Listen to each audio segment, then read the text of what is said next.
बाबा की जय। పాడుకుంటే మెహరు గీతం పాట వింటే మెహరు వేదం పాటలో 10,000 స్వరములు పరుగు తీసే మెహరు చరితం పాటలో 10,000 స్వరములు పరుగు తీసే మెహరు చరితం పాడుకుంటే మెహరు గీతం పాట వింటే మెహరు వేదం పరవశించే ప్రతి హృదయం మెహరుబా దేవాలయం పలకరించే అతని వదనం భక్త జన బృందావనం పరవశించే ప్రతి హృదయం మెహరుబా దేవాలయం పలకరించే అతని వదనం భక్త జన బృందావనం తెలుసుకుంటే మెహరు మౌనం ప్రేమ జన సమ్మోహనం తలపులో పలికేటి స్వామికి కలువ పువ్వుల తోరణం పాడుకుంటే మెహరు గీతం పాట వింటే మెహరు వేదం పాటలో 10,000 స్వరములు పరుగు తీసే మెహరు చరితం పాటలో 10,000 స్వరములు పరుగు తీసే మెహరు చరితం మధుర భక్తి రసాల సారం మెహరు సంగీతం ఇహ పరాలకు దారి చూపే దివ్య సంకేతం మెహరు భక్తి రసాల సారం మెహరు సంగీతం ఇహ పరాలకు దారి చూపే దివ్య సంకేతం తలచుకుంటే అతని పాదం ముక్తి పద సందర్శనం తలపులో పయనించు స్వామికి నిత్యమౌ నీరాజనం పాడుకుంటే మెహరు గీతం పాట వింటే మెహరు వేదం పాటలో 10,000 స్వరములు పరుగు తీసే మెహరు చరితం పాటలో 10,000 స్వరములు పరుగు తీసే మెహరు చరితం పాడుకుంటే మెహరు గీతం పాట వింటే మెహరు వేదం అవతార్ మెహర్ బాబా की जय అందరికీ జై బాబాజీ థ్యాంక్ యూ లక్ష్మీ పరమేశ్వరరావు పాడుకుంటే మెహరు గీతం అంటూ చక్కగా బాబాని కీర్తించారు ధన్యవాదాలు ఇప్పుడు సమయం బాబా యొక్క సందేశాలకు సమయం అయింది కాబట్టి సత్యవతి గారిని బాబా సందేశాలు చెప్పవలసి కోరుతూ 5 గంటల దగ్గర నుంచి 5:30 వరకు కూడా తర్వాత 5:30 నుంచి కూడా మళ్ళీ సంకీర్తనలు ఉంటాయి జై మెహర్ బాబా అవతార్ మెహర్ బాబాకి జై జై బాబా అండి శర్మ గారు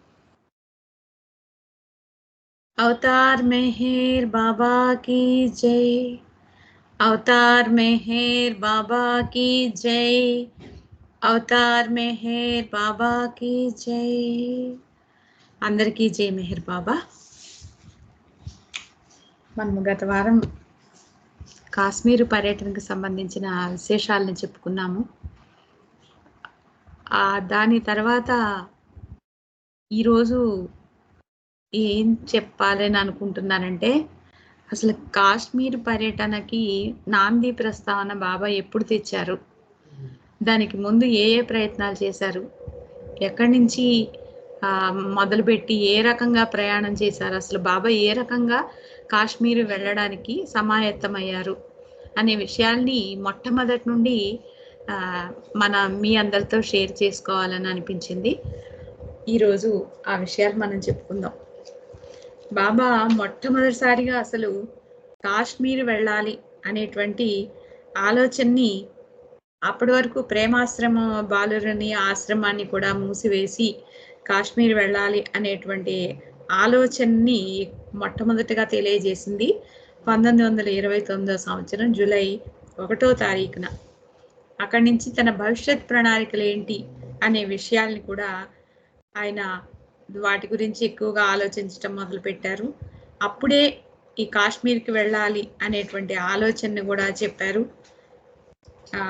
అయితే దీని గురించి తర్వాత బాలుర ఆశ్రమాన్ని తాత్కాలికంగా జూలై 9వ తారీఖు నుంచి మూసివేశారు కూడా. అంతేకాకుండా తను చేయబోయేటువంటి ఆ ప్రయాణాల్లో తనతో పాటు ఆగా అలీని, ఆలీ అక్బర్ని, ఇంకా అబ్దుల్లా వాళ్ళ పేర్లను కూడా చేర్చారు, ప్రేమాశ్రమ బాలుర పేర్లని. మిగతా కొంతమందిని ఇళ్లకు పంపించి వేశారు. ఆశ్రమాన్ని అయితే తాత్కాలికంగా జూలై 9వ తారీఖు నుంచి మూసివేయటం అనేది జరిగింది. ఆ తర్వాత తను ఏ రకంగా ఎక్కడ ప్రయాణమై ఎలా వెళ్ళాలి అనే విషయాలన్నీ కూడా ఆ జూలై మొదటి వారంలోనే బాబా అందరికీ తెలియజేశారు. అంతేకాకుండా ఒక బస్సులో ప్రయాణం చేయాలని బాబా కోరుకున్నారు. దానికోసం ఒక ప్రత్యేకమైనటువంటి బస్సుని తయారు చేయమని కూడా పాద్రికి చెప్పడం జరిగింది. అయితే దాని గురించి ఒక ప్రత్యేకమైనటువంటి బస్సుని తయారు చేసుకోవడం కోసం ఆయన బొంబాయి వెళ్ళారు పాద్రి. దానికి సంబంధించిన మెటీరియల్ అవన్నీ, ఆ చెవర్లెట్ లారీ చాసిస్ అవన్నీ 1 టన్ను అలా కొనడానికి బొంబాయి వెళ్ళాడు పాద్రి. ఆ ప్రయాణాల్లో తనతో ఎవరెవరు వెళ్ళాలి అనే వాళ్ళ పేర్లను తెలియజేయటమే కాకుండా ఎవరెవరు ఏ విధులను నిర్ణయించాలి అనేది కూడా బాబా తెలియజేశారు. తనతో పాటు ఎవరు ఎక్కడ కూర్చోవాలి బస్సులో అనేటువంటిది కూడా బాబా నిర్ణయించారు. బాబా వెనకాల ఉన్నటువంటి సీట్లో ఆగా అలీ, ఆలీ అక్బర్ కూర్చోవాలి. అయితే వాళ్ళిద్దరూ కూడా అందరితో మాట్లాడకూడదు, మిగతా వాళ్ళు వచ్చి వాళ్ళతో మాట్లాడకూడదు. ఒక్క రావు సాహెబ్ మాత్రమే మాట్లాడాలి. మిగతా మండలి వాళ్ళు ఎవరు కూడా అసలు ఆ పిల్లల్ని చూడకూడదు, వాళ్ళతో మాట్లాడకూడదని కూడా బాబా ఆదేశించారు. మండలి వారిని వీళ్ళు కూడా చూడకూడదు, వీళ్ళు కూడా మండలి వాళ్ళతో మాట్లాడకూడదు అని కూడా ఆ బాలురికి ఆదేశించారు. బస్సుని నడిపే బాధ్యత పాద్రిది. ఆ ప్రయాణానికి కావాల్సినటువంటి వస్తు సామాగ్రిని సమకూర్చే బాధ్యత, మేనేజర్గా అవన్నీ చూసుకోవాల్సిన బాధ్యత బువా సాహెబ్కి అప్పగించారు. అట్లాగే ప్రయాణాలు చేసేటప్పుడు ఇంకా అందరితో మాట్లాడటానికి, ఇతరులతో మాట్లాడటానికి పాద్రికి అసిస్టెంట్ మెకానిక్గా విష్ణుని, ఇంకా ఈ మిగతా వాళ్ళతో మాట్లాడటానికి రంజుని కూడా ఏర్పాటు చేశారు. ఇంకా ఉత్తర ప్రత్యుత్తరాలు రాసేటువంటి పనిని ఛాంజీకి అప్పగించారు. తర్వాత వంటలకి సంబంధించినటువంటి బాధ్యతని చగన్కి అప్పగించారు. అయితే ఈ ఆగా అలీ, ఆలీ అక్బర్ వాళ్ళ సంరక్షణని చూసే బాధ్యత రావు సాహెబ్కి అప్పగించారు. ఎందుకంటే అతను మాత్రమే వాళ్ళతో మాట్లాడాలి ఎలాగూ, అందుకని వాళ్ళ సంరక్షణ కూడా రావు సాహెబ్కే అప్పగించారు. వాళ్ళిద్దరూ కూడా బస్సులో ముందు భాగంలో పాద్రి పక్కన కూర్చోవాలి.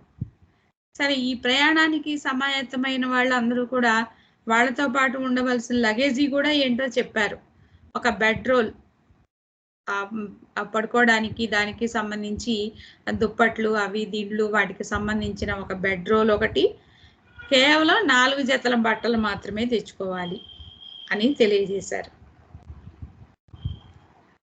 ఇంకా మెహరాబాద్లో ఎవరెవరు ఉండాలి, ఎవరు వెళ్ళిపోవాలి అనే విషయాలను కూడా బాబా తెలియజేసి చివరికి ఎట్లాగైతే జూలై 9వ తేదీ కల్లా అన్ని ఏర్పాట్లు పూర్తి చేసుకున్నారు. ఆ తర్వాత ముందుగా ప్రయాణించాలి అనుకున్న వాళ్ళంతా కలిసి జూలై 10వ తారీఖున 1929న మెహరాబాద్ నుండి బయలుదేరారు. ఎప్పుడు జూలై 10 అంటే అప్పటికి బాబా మౌనం ప్రారంభించి 4 సంవత్సరాలు అయింది, 4వ వార్షికోత్సవం. కానీ 4వ వార్షికోత్సవానికి సంబంధించి బాబా ఏ విధమైనటువంటి ప్రత్యేకత కూడా దానికి ఏమీ ఇవ్వలేదు. అయితే అప్పుడు అహ్మద్ నగర్ వెళ్ళి అక్కడ కాసేపు ఆగి తర్వాత నాసిక్ వెళ్ళారు. అక్కడ ఉన్నటువంటి స్త్రీ మండలిని కలిశారు. ఆ తర్వాత వాళ్ళతో కలిసి అక్కడ పాండులీనా గుహలకు వెళ్ళారు నాసిక్లో. ఆ తర్వాత తిరిగి వచ్చిన తర్వాత వాళ్ళతో అప్పుడు బాబా తన యొక్క కాశ్మీర్ ప్రయాణం గురించి వాళ్ళకి తెలియజేశారు, స్త్రీ మండలి వాళ్ళకి. ఆ తర్వాత నాసిక్ వరకు సరోష్ ఒక కారుని నడిపాడు. పాద్రి బొంబాయి నుండి తెచ్చిన చేసిస్ ఉంది కదా, దాన్ని ఎలా నిర్మించాలి, ఎలా సిద్ధం చేయాలి, బస్సు ప్రయాణానికి గాను బస్సుని ఎలా తయారు చేయాలి అనే విషయాలన్నింటినీ కూడా బాబా స్వయంగా సరోష్కి ఆదేశాలు ఇచ్చాడు. అయితే బాబా ఈ ప్రయాణంలో పూర్తిగా ఏకాంతవాసంలో ఉండాలని అనుకున్నారు. బస్సు ప్రయాణంలో కూడా ఏకాంతంలో ఉండాలని అనుకున్నారు. కాబట్టి డ్రైవర్ వెనక సీట్లో ఒక చిన్న క్యాబిన్ లాంటిది ఉండాలి. అంటే తన యొక్క ఏకాంతవాసానికి భంగం కలగకుండా ఉండే విధంగా ఆ డ్రైవర్ సీట్ వెనక ఒక చిన్న క్యాబిన్ లాంటిది ఉండాలి అని కూడా చెప్పడం అనేది జరిగింది. ఆ సందర్భంగా బాబా ఏం చేశారంటే మరి ఒక కొత్త కెమెరాని సరోష్ దగ్గర తీసుకున్నారు. తీసుకొని దాన్ని ఆగా అలీకి బహుమానంగా ఇచ్చారు. ఆ తర్వాత ఇంకా సరే అన్ని ఏర్పాట్లు చేశారు. ఇంకా ప్రయాణం అవ్వాలి అనుకున్న సమయంలో వచ్చిన విపత్తు ఏంటంటే ఆగా అలీ తండ్రి అకస్మాత్తుగా వచ్చాడు. ఈ ఆగా అలీ గురించి మనకి అంతకుముందు చాలా కాలం క్రితం మల్లికార్జునరావు గారు కూడా మనకి తెలియజేశారు. ఆగా అలీని తన వెంట తీసుకువెళ్తానని చెప్పి వాళ్ళ నాన్నగారు పట్టుబట్టాడు. మండలి వారి ఎట్లాగైతే ఎట్టకేలకి చాలాసేపు మాట్లాడి ఒప్పించి తర్వాత చివరికి ఎట్లాగో వాళ్ళు ప్రాధేయపడిన తర్వాత మొత్తానికి ఒప్పుకున్నాడు. వాళ్ళ నాన్న ఒప్పుకొని వెళ్ళిపోయాడు ఆగాలను విడిచిపెట్టి.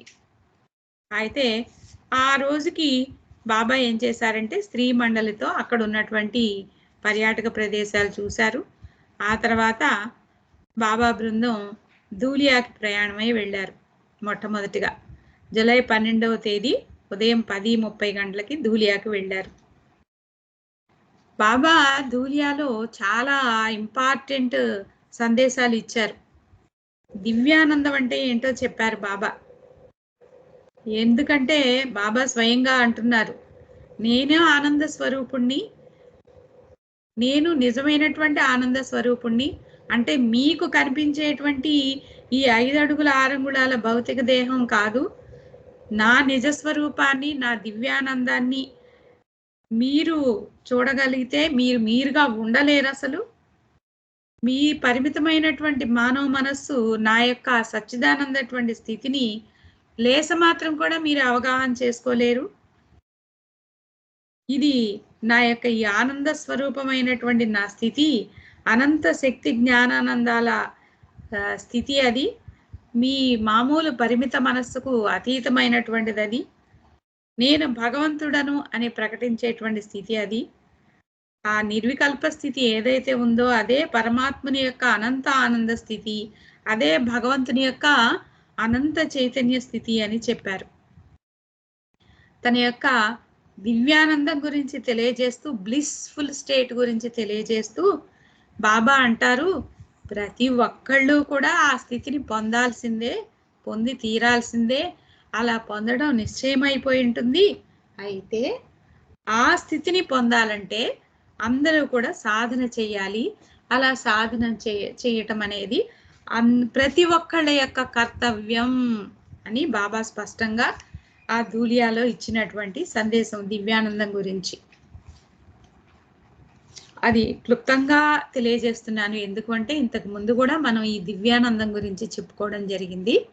అలాగే అక్కడ మరొక విషయం కూడా, సామాజిక సేవ గురించి కూడా తెలియజేశారు. ఆ సామాజిక సేవ గురించి కూడా బాబా ఏం చెప్పారనేది కూడా మనం ఇంతకు ముందే తెలియజేసుకున్నాము. అందులో క్లుప్తంగా ఏంటంటే చివరికి మనకిచ్చినటువంటి సందేశం ఏంటంటే అందరూ నిజమైనటువంటి కర్మయోగులుగా ఉండండి, సేవ చేయండి, కానీ స్వార్థం లేకుండా చేయండి. నేను చేస్తున్నాను అనేటువంటి భావాన్ని మూరెడు దూరంలో ఉంచండి. మీరు చేసేటువంటి సేవ ప్రియతముడైనటువంటి భగవంతుని పేరుతోనే సేవ చేయండి అని బాబా ఆ సందర్భంగా ధూలియాలో చెప్పడం అనేది జరిగింది.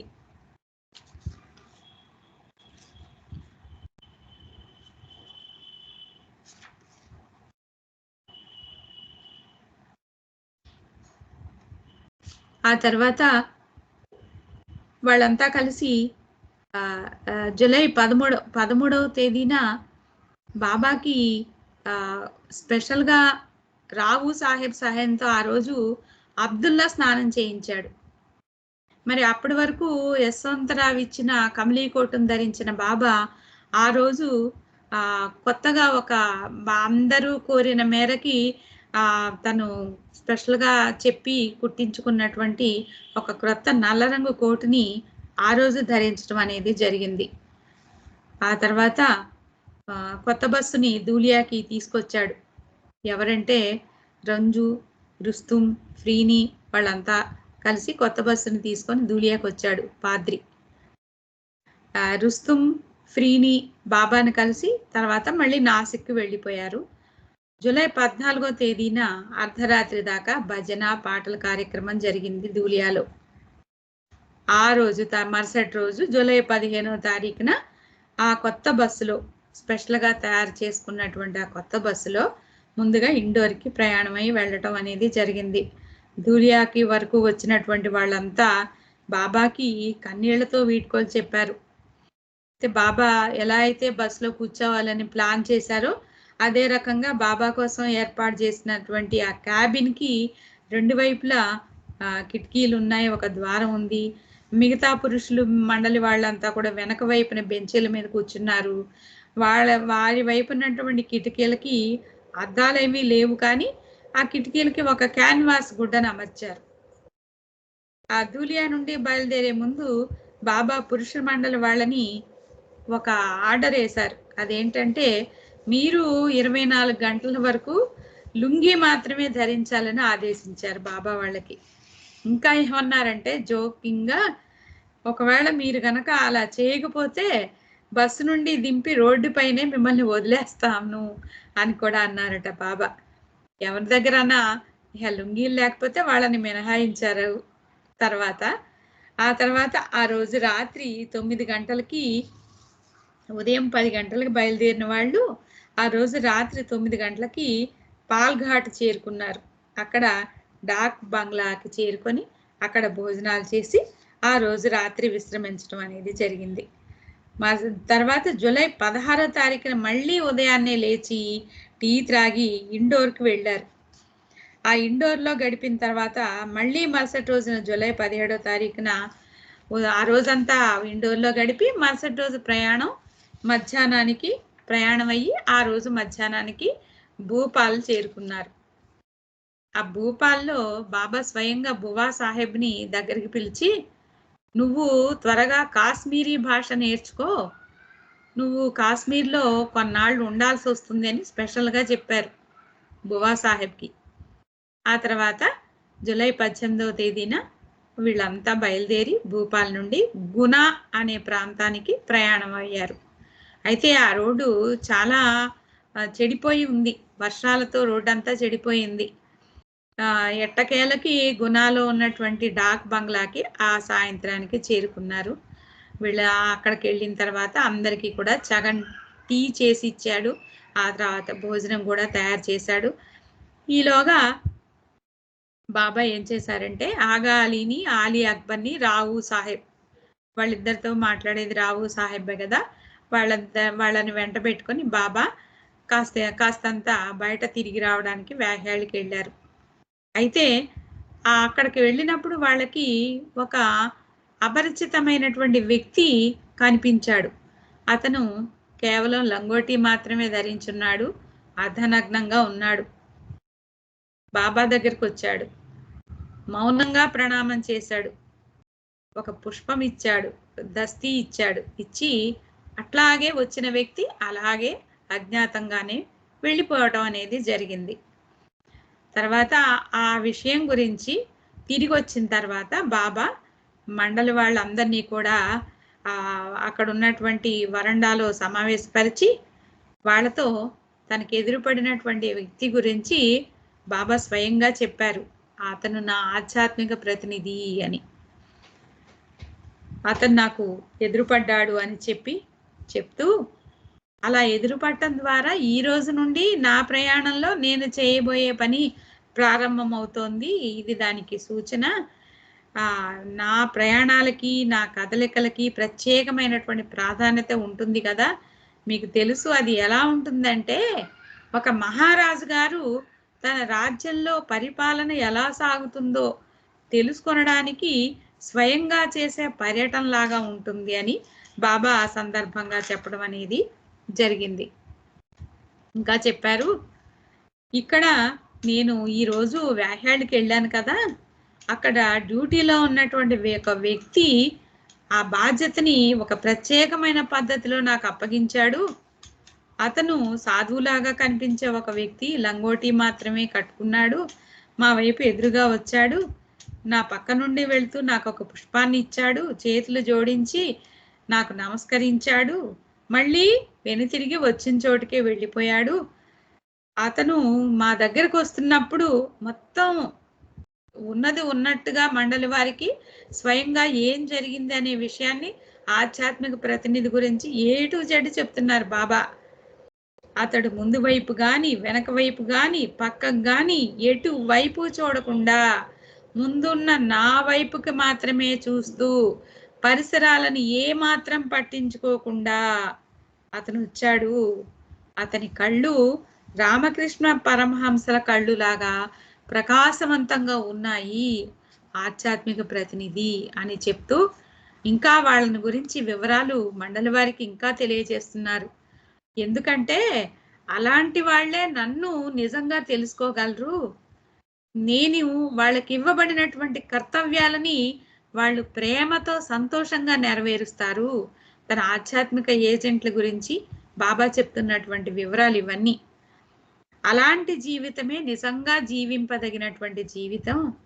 అలా కాకుండా నా వద్దకు అనేక మంది వస్తూ ఉంటారు, ఎన్నో ప్రాపంచిక సమస్యలతో వస్తూ ఉంటారు, వాళ్ళంతా వందల సంఖ్యలో ఉంటారు. వాళ్ళు నిజంగా నాకు దగ్గరగా రానే లేరు. ఎందుకంటే వాళ్ళ మనసు నిండా పూర్తిగా కోర్కెల పుట్టతో వాళ్ళు నా దగ్గరకు వస్తారు.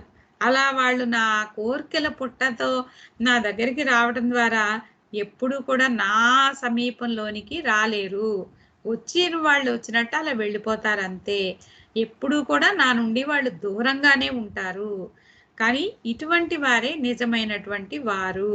నేను వారికి ఇచ్చినటువంటి కర్తవ్యాన్ని ప్రేమతో సంతోషంగా నెరవేరుస్తారు. నిజంగా జీవించవలసినటువంటి జీవితం అదే అని బాబా చెప్పారు. ఇంకా ఆ సాధువు గురించి చెప్తూ ప్రత్యేకంగా ఒక ప్రత్యేకమైన దృశ్యంగా దాన్ని చెప్తారు. భవిష్యత్తులో ఆ సన్నని చిక్కిపోయినట్లు కనిపించే సాధువు ఆసక్తిగా చూస్తూ నేరుగా మా వద్దకు వస్తూ గౌరవ సూచకంగా ప్రణమిల్లడం ఆ చుట్టుపక్కల వాళ్ళంతా కూడా చూశారు. అది చాలా మంది చూసి ఆసక్తిగా ఉన్నారు వాళ్ళంతా. నిజంగా అది చూసి తీరవలసినటువంటి దృశ్యం.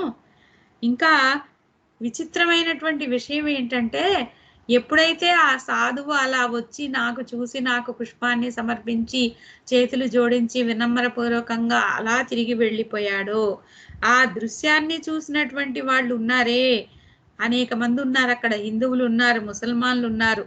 వాళ్ళంతా కూడా ఇంకా ఎప్పుడైతే ఈ వ్యక్తి ఇలా వచ్చి అలా నమస్కరించి పుష్పాన్నిచ్చి తిరిగి వెళ్ళాడో, ఆ వెళ్ళిపోయిన తర్వాత వీళ్ళందరూ ఆ దృశ్యాన్ని చూసి స్వయంగా నాకు చేతులు జోడించి నమస్కరించటం అనేది చూసి తీరవలసినటువంటి దృశ్యం అని స్వయంగా బాబా చెప్తూ ఈ రకంగా నా పని ప్రారంభమవుతోంది అని చెప్తూ మళ్ళీ మళ్ళీ అంతకుముందు జోక్గా చెప్పినటువంటి విషయాన్ని మళ్ళీ చెప్తున్నారు, గుర్తు చేస్తున్నారు. 24 గంటల వరకు మీ లంగోటీలను గట్టిగా కట్టి పెట్టుకోండి. నా ఆజ్ఞని మీరు పూర్తిగా ఆచరించడానికి సిద్ధంగా ఉండండి. ఆఖరి దాకా నాతోనే ఉండండి. ఎందుకంటే ఇది ఏం జరగబోతుంది అనేది ఎవరు కూడా చెప్పలేనటువంటి విషయం. చివరికి నేను కూడా చెప్పలేను ఏం జరుగుతుంది అనేది. అయినప్పటికీ కూడా ఒకటి గుర్తుపెట్టుకోండి, ఇదంతా నా లహర్, నా ఇచ్చ ప్రకారమే జరుగుతుంది అనే విషయం మాత్రం మీరు గుర్తుపెట్టుకోండి. నేను ఒక్కొక్కసారి ఎంత మృదువుగా ఉంటానో అంత కఠినంగా కూడా ఉంటాను అని చెప్తూ తనతో ఉన్నటువంటి మండలి వారికి మళ్ళీ మళ్ళీ హెచ్చరిస్తున్నారు. మరి నేను చేస్తున్నటువంటి ఈ ఊహలో ఎక్కడికి తీసుకెళ్తుందో ఎవరికీ తెలియదు. కాబట్టి మళ్ళీ మళ్ళీ జోకింగ్గా అదే విషయాన్ని చెప్తున్నారు.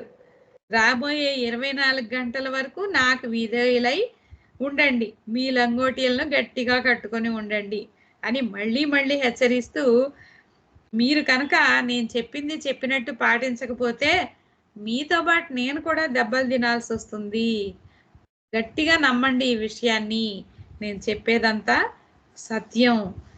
మీరు మళ్ళీ ఎందుకు ఎందుకు అని నన్ను అడగొద్దు, దానికి కారణం ఉంటుంది అని చెప్తూ మళ్ళీ ఆగాలి గురించి మళ్ళీ చెప్తున్నారు బాబా వాళ్ళకి. ఆగాలి అంటే నాకు ఎంత ప్రేమో మీకు తెలుసు అని. అతను వెళ్ళిపోయి మళ్ళీ తిరిగి వచ్చాడు కదా, అప్పుడు మెహరాబాద్లో నేను అందరికీ విందు ఇచ్చాను అనే విషయాన్ని గుర్తు చేస్తున్నారు. కాబట్టి కొంతకాలం నేను అతన్ని నా దగ్గర సన్నిహితంగా ఉంచుకున్నాను. ఆ తర్వాత నేను అతన్ని చాలా దూరంగా చాలా కాలం కూడా ఉంచాను. నిజానికి నేను అతన్ని చాలా రోజుల వరకు చూడలేదు. ఆగాలి గురించి మళ్ళీ మళ్ళీ చెప్తున్నారు. మళ్ళీ ఈ మధ్య మళ్ళీ నేను అతన్ని నా దగ్గరికి చేర్చుకున్నాను. అయినా ఈ రోజు నుండి మళ్ళీ అతన్ని దూరంగానే ఉంచుతున్నాను. అతన్ని నేను తాకను. దానికి ఒక కారణం ఉంది. ఏది ఎలా ఉన్నప్పటికీ కూడా నేను చెప్పింది మీరు శ్రద్ధగా ఆలకించండి. అంతేకాకుండా ముందుగా చెప్పినట్టు మీరు ఆగాలితో మాట్లాడొద్దు, అతని వైపు చూడొద్దు, అతన్ని తాకొద్దు. ఎందుకంటే అతడు ప్రశాంత చిత్తంగా ఉంటే మంచిది, అది మనకు కూడా మంచిది. ఒకవేళ కోపంతో ఉన్నాడనుకోండి, అప్పుడు చాలా చెడ్డవాడైపోతాడు. నిజానికి అతని హృదయం చాలా మంచిది, కానీ అతని యొక్క తలబిరుసుందే, అది చాలా తలబిరుసుతో కూడినటువంటిది. కానీ నా మీద ఉన్నటువంటి ప్రేమ మాత్రం ఆగాలిది అద్భుతమైనటువంటి ప్రేమ. కానీ అతనిలో ఉన్నటువంటి మూర్ఖత్వం, అతని యొక్క తలబిరుస్తనం ఉందే, ఏదైనా చేయొద్దని చెప్తే కావాలని అదే చేస్తాడు. మీరు అది పట్టించుకోవద్దు. అతనికి మాత్రం ఏం చేసినా అలా చూస్తూ ఉండండి, ఏం చెప్పినా చేయొద్దు అని చెప్పకండి. మీరు గనక అలా చెప్పటం మొదలు పెడితే ఇంకా ఎక్కువ చేస్తాడు, కాబట్టి అలా చెప్పొద్దు. మీరు ఏం చెప్పకుండా అలా చూస్తూ ఉంటే, పట్టించుకోకుండా ఉంటే చివరికి అతడే విసిగిపోయి అతను ఆ యొక్క ప్రవర్తనని, ఆ వింత ప్రవర్తనని మానుకుంటాడు అని స్వయంగా తెలియజేశారు బాబా ఆగాలి గురించి. ఆ తర్వాత బాబా అలా వెళ్తూ వెళ్తూ అక్కడ ఏకాంతవాసంలో ఉండడానికి నాకు కొండ కావాలి, మనం మంచి ఏకాంతవాసంగా ఉండడానికి కొన్ని కొండల్ని దాటి వచ్చేసాం, మళ్ళీ అటువంటి కొండల కోసం వెనక్కి వెళ్ళాల్సిన అవసరం లేదు. నేను వెళ్ళాలి అనుకున్నటువంటి కొండ ఒకటి కాశ్మీర్లో ఉంది, అక్కడ నేను 10 నుండి 12 రోజుల దాకా ఉంటాను. అక్కడ మాత్రం బువా సాహెబ్ని, ఛాంజీని లేదా ఇంకా ఒకళ్ళిద్దరిని మాత్రమే నాతో ఉంచుకుంటాను అని ఆ సందర్భంగా మళ్ళీ బాబా కాశ్మీర్లో తను ఉండబోయేటువంటి ఆ కొండ గురించి మళ్ళీ ఆ ప్రయాణంలో తెలియజేశారు బాబా వాళ్ళకి. అప్పుడు ఛాంజీ వెంటనే అడిగాడు, మరి అంతకుముందు చెప్పిన విషయము అయి ఉండొచ్చు, జీసస్ క్రీస్తు యొక్క సమాధిని మాకు చూపిస్తారా కాశ్మీర్లో అని చెప్పి. అడుగుతాడు చాంజీ. అప్పుడు బాబా చెప్తారు, తప్పనిసరిగా చూపిస్తాను మీకు, అలాంటి అద్భుతమైన స్థలాల్ని చూపిస్తాను, ఇంకా మీరు చాలా ఆశ్చర్యచకితులవుతారు. ముందు అసలు అయితే కాశ్మీర్కి అయితే వెళ్ళనివ్వండి అన్నారు బాబా. బాబా అలా చెప్తూ జోకింగ్గా తన చేతిలో ఒక పిస్టల్ని పట్టుకున్నట్టుగా యాక్షన్ చేస్తూ షూట్ చేస్తున్నట్లుగా చూపించి, నేను ఒకసారి ఏకాంతంలో నుండి బయటకు వస్తే కాల్ చేస్తాను అని చెప్పి బాబా తన చేతిని పిస్టల్తో షూట్ చేస్తున్నట్లు తన చేతిని అలా పట్టుకొని చెప్పి చూపిస్తారనమాట. అలా చూపించి చెప్పడంలో బాబా చెప్పేదేమిటో మండల వాళ్ళకి ఎవరికీ అర్థం కాలేదు ఆ సమయంలో. కానీ బాబా ఏమన్నారంటే, నేను ఏం చెప్తే, నేను ఏమి ఆజ్ఞాపిస్తే అది చెయ్యండి. అది మీకు ఇష్టమైనా సరే కష్టమైనా సరే, మీరు మాత్రం ఏమాత్రం ఉద్రేకానికి కోపానికి లోను కావద్దు. ఈ ప్రయాణం ఎంతో ప్రాధాన్యత కలిగినటువంటిది. నేను చెప్పినట్లు నన్ను అంటిపెట్టుకొని ఉండండి. నేను చెప్పింది చెప్పినట్లు చేయండి. పాద్రి బస్సు నడుపుతాడు, చగన్ వంట పని చూసుకుంటాడు, చాంజీ ఉత్తర ప్రచిత్రాలు వ్రాయడం చేస్తాడు. ఇలా అందరూ కూడా నాతో సన్నిహిత సంబంధం కలిగి ఉంటారు అని చెప్తూ ఆ సందర్భంగా బాబా ఒక పర్షియన్ పద్యంలోని వాక్యాల్ని మీరందరూ గుర్తుపెట్టుకోండి అంటూ ఒక పర్షియన్ పద్యంలోని వాక్యాలు ఆ సందర్భంగా చెప్పారు బాబా. అదేంటంటే, ఐక్యం కావాలని నేను ఎంత కోరుకుంటే అంతగా విడిపోవాలని నా ప్రియతముడు కోరుకుంటాడు. అందువల్ల నేను ఐక్యం కావాలనే కోరికను వదులుకున్నాను. ఇప్పుడు విరహాగ్నిలో ప్రియతముడు నన్ను ఎంతకాలం కావాలనుకుంటే అంతకాలం దహించివేయని అని బాబా ఆ సందర్భంగా పర్షియన్ పద్యంలోని ఉన్నటువంటి 4 వాక్యాలని చెప్పి వాళ్ళకి స్వయంగా గుర్తుపెట్టుకోండి అని చెప్పడం అనేది జరిగింది. ఇది ఇంతటితో మనము విరమించుకుందాం. టైం 5:30 కాబట్టి నెక్స్ట్ వారం కంటిన్యూ చేద్దాం ఇదే విషయాన్ని. జై బాబా. అవతార్ మెహర్ బాబా కి జై. జై మెహర్ బాబా. జై మెహర్ బాబా. ఈరోజు మీ యొక్క ప్రసంగంలో బాబా విశేషాలు, మరి బాబా కాశ్మీర్ పర్యటన ప్రాముఖ్యతకి ముందుగా ఆయన ఏ విధంగా ప్లాన్ చేసుకున్నారు, అలాగే ఆ పర్యటనలో ప్రత్యేక బస్సు తయారు చేసుకోవటం, తర్వాత తన దగ్గర ఉన్న బాబా మండలందరికీ కూడా ఒక్కొక్కరికి ఒక్కొక్క బాధ్యతని అప్పచెప్పటం, అలాగే ఈ యాగాల గురించి కూడా మరి విషయం తెలియజేస్తూ అతని యొక్క ప్రవర్తనని ఏ విధంగా ఉంచాలి, అతనితో ఎలా మెలగాలి అనే విషయాన్ని తెలియజేస్తూ, అలాగే మరి తన యొక్క ఏకాంతవాసం గురించి కూడా కాశ్మీర్లో ఉన్న ఏకాంతవాసం జరుపుకుంటానికి అనువైన కొండ గురించి కూడా ఆయన ముందుగా తెలియజేసి ఈ యొక్క పర్యటన విశేషాలు తెలియజేసినందుకు మీకు ధన్యవాదాలు. తిరిగి వచ్చే వారం మళ్ళీ కంటిన్యూ మరికొన్ని విషయాలు మనం ఉందాం. అవతార్ మెహర్ బాబాకి జై. జై మెహర్ బాబా అండి. ఇప్పుడు మరి కొన్ని సంకీర్తనలకు వెళ్దాం.